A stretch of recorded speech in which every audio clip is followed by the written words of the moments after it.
ఇప్పుడు మనం వేదాంత నిర్ణయంలో 59వ శ్లోకం దీన్ని చూద్దాం. ఈ శ్లోకంలో ఏమంటున్నారు అంటే, సచ్చిదానంద రూపత్వాత్ బ్రహ్మైవాత్మ నసంశయ ప్రమాణకోటి సంధానాత్ ఇది వేదాంత నిర్ణమ. ఇది చెప్తూ ఉన్నది. సచ్చిదానంద స్వరూపమైనటువంటి ఆత్మే బ్రహ్మము. మనం ఆత్మే బ్రహ్మము అనే మాట గతంలో చాలాసార్లు చెప్పుకున్నాం కదా. ఈ ఆత్మ బ్రహ్మము అని అనటానికి ఎలా, ఏమిటి అని అంటే, సచ్చిదానంద రూపత్వాత్ బ్రహ్మము అనేది సత్తు చిత్తు ఆనందమయమైనటువంటిది, అది బ్రహ్మ. ఈ మూడు లక్షణాలు కూడా, సత్తు చిత్తు ఆనందము అనే మూడు లక్షణాలు కూడా ఆత్మకు కూడా ఉన్నాయి. ఈ మూడు ఆత్మకు ఉన్నాయి కాబట్టి ఆత్మే బ్రహ్మము అని చెప్తూ ఉన్నారు. ఇక్కడ అసలు ఈ సచ్చిదానందము, సత్తు చిత్తు ఆనందము, ఈ మూడు లక్షణాలు ఏమిటో ఒకసారి చూద్దాం. మొట్టమొదటిగా మనం సత్తు అంటే ఏమిటి? సత్తు అంటే సత్యమైనటువంటిది. సత్యమైనటువంటిది అంటే సర్వకాల సర్వావస్థల యందు ఉండేటటువంటిది, భూత భవిష్యత్ వర్తమానాలలో ఉండేటటువంటిది, మూడు కాలముల యందు కూడా ఉండేటటువంటిది, భూత భవిష్యత్ వర్తమానాల యందు ఉండేది. ఎలా? నిన్న ఉన్నది, నేడు ఉన్నది, రేపు ఉంటుంది. ఇది భూత భవిష్యత్ వర్తమానాలు అంటే.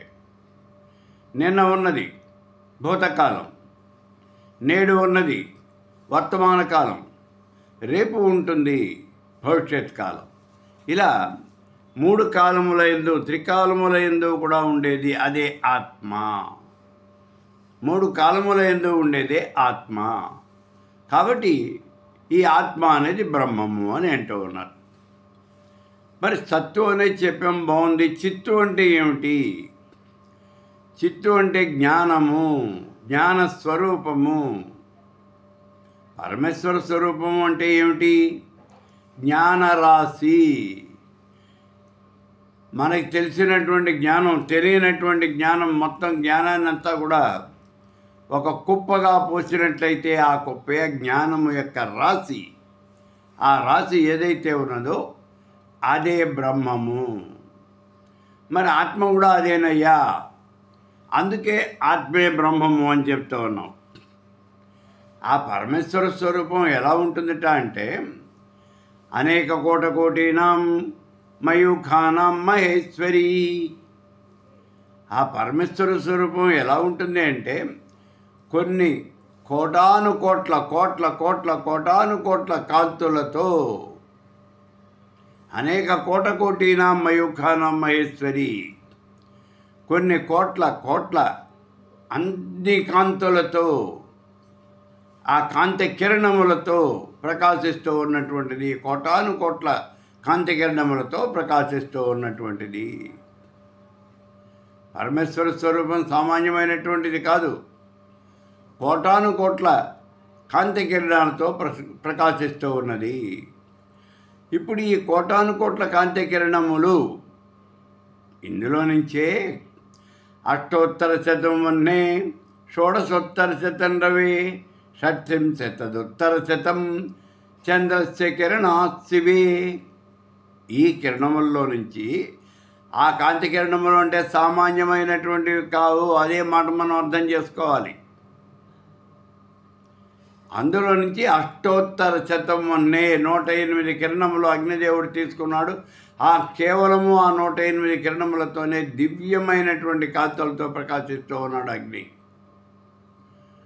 షోడశోత్తర శతం రవి 116 కిరణాలు చంద్రుడు తీసుకున్నాడు, సూర్యుడు తీసుకున్నాడు. ఆ సూర్యభగవానుడు ఆ 116 కిరణములతోనూ దివ్యమైనటువంటి కాంతులు ప్రకాశిస్తూ ఉన్నాడు.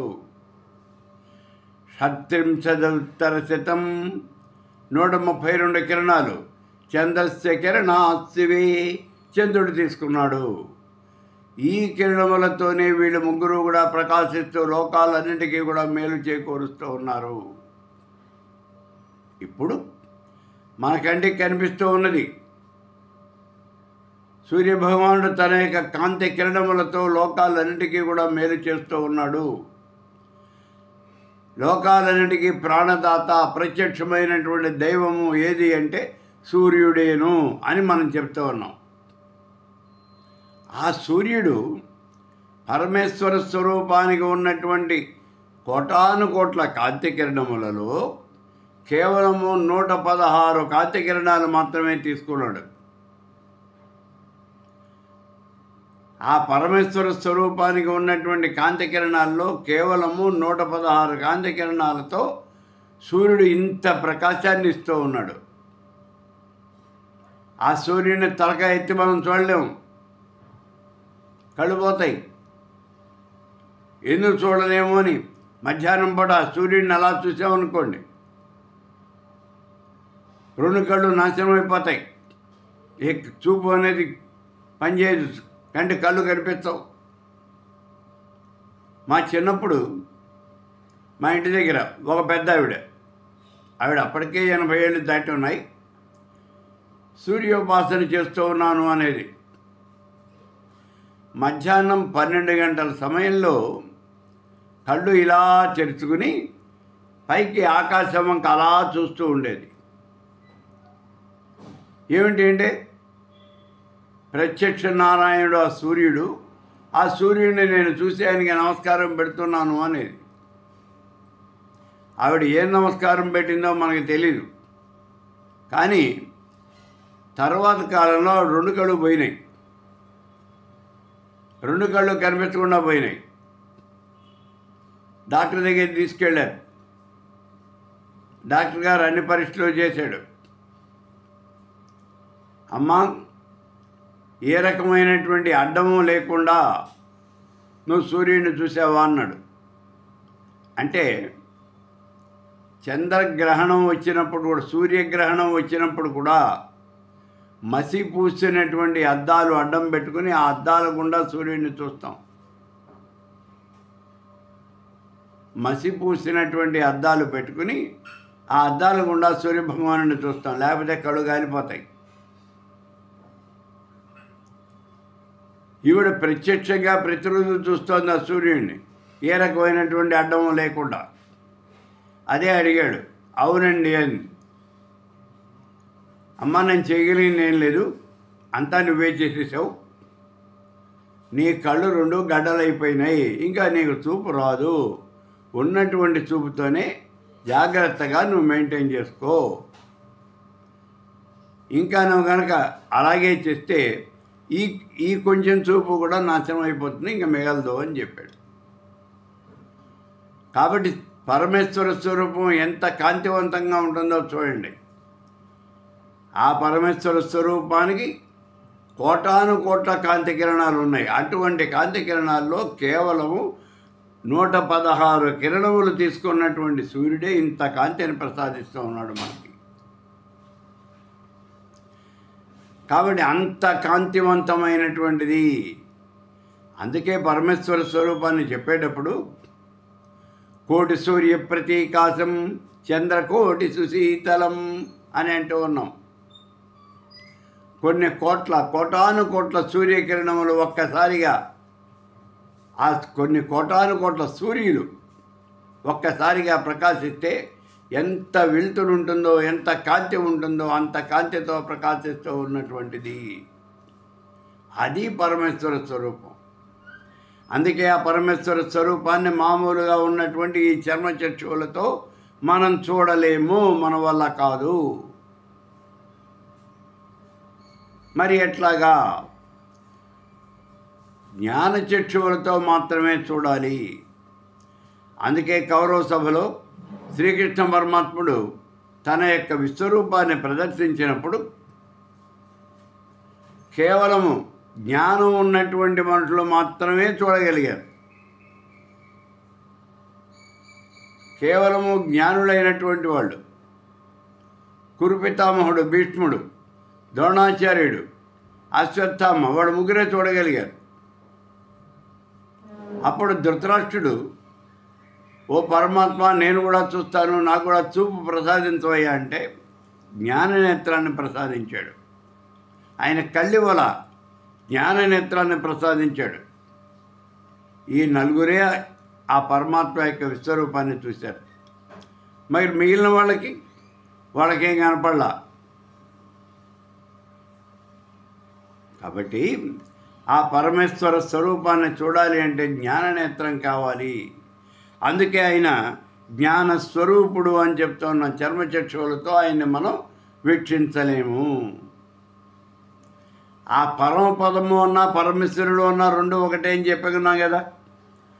పరమపదాన్ని గురించి చెప్పేటప్పుడు చెప్పారు చూడండి, విష్ణోర్యత్ పరమం పదం సదా పశ్యంతు సూరయ దివీవ చక్షురా తతం తద్విప్రాసో విపన్నవో జాగృవాం సత్సమిందతే.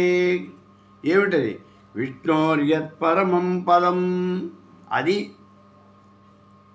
ఆ మహానుభావుడైనటువంటి పరమేశ్వరుడైన శ్రీ మహావిష్ణువు ఉండేటువంటి పరమపదం. దాన్ని ఈ చర్మచక్షువులతో చూడలేము అని చెప్తూ ఉన్నారు. అంత ప్రకాశవంతమైనటువంటిది, జ్ఞానవంతమైనటువంటిది అది ఇక్కడ ఉన్నటువంటి ఈ పరమేశ్వర స్వరూపం. అంత ప్రకాశము ఆత్మకు ఉన్నది కాబట్టి ఆత్మే పరబ్రహ్మ అది చెప్తున్నాడు అన్నమాట. రెండోది, ఇందాకేమో సత్యమైనటువంటిది పరబ్రహ్మ అన్నాడు, ఇప్పుడు జ్ఞానమైనటువంటిది సత్తు చిత్తు, జ్ఞాన స్వరూపమైనటువంటిది పరబ్రహ్మ అన్నాడు. ఇక మూడవది ఆనందము, ఆనందమయమైనటువంటిది పరబ్రహ్మ స్వరూపము. ఆనందము అంటే ఏమిటి?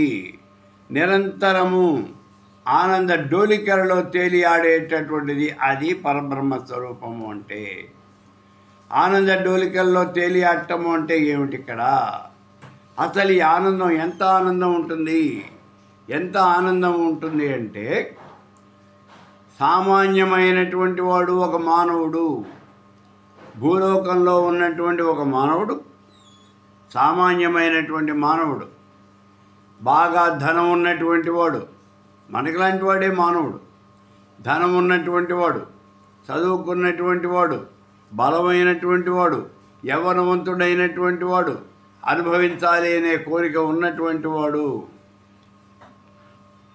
ఇటువంటి మానవుడు ఈ లోకంలో పొందే ఆనందం ఏదైతే ఉన్నదో దాన్నే మానుషానందము అని అంటారు. ఈ మానుషానందానికి 100 రెట్లు ఉంటుంది గంధర్వానందం. ఆ గంధర్వానందానికి 100 రెట్లు ఉంటుంది నిజ గంధర్వానందం.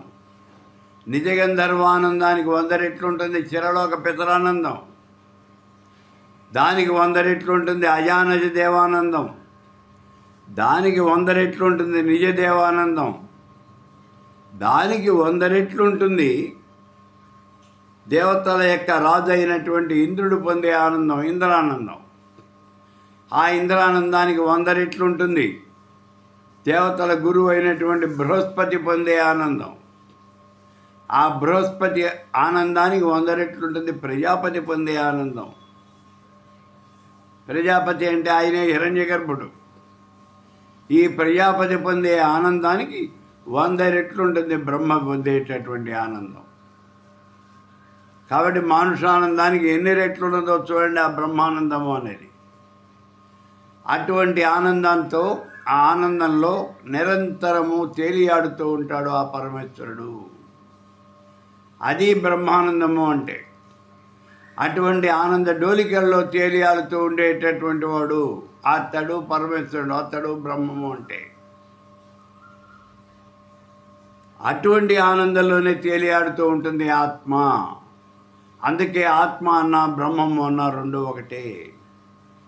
ఇప్పుడు మనం చెప్పినటువంటి సత్తు కానీ, చిత్తు కానీ, ఆనందం కానీ మూడు కూడా ఆ బ్రహ్మానికి ఉన్నాయి. అవే సచ్చిదానందం మూడు కూడా ఆత్మ కూడా ఉన్నాయి.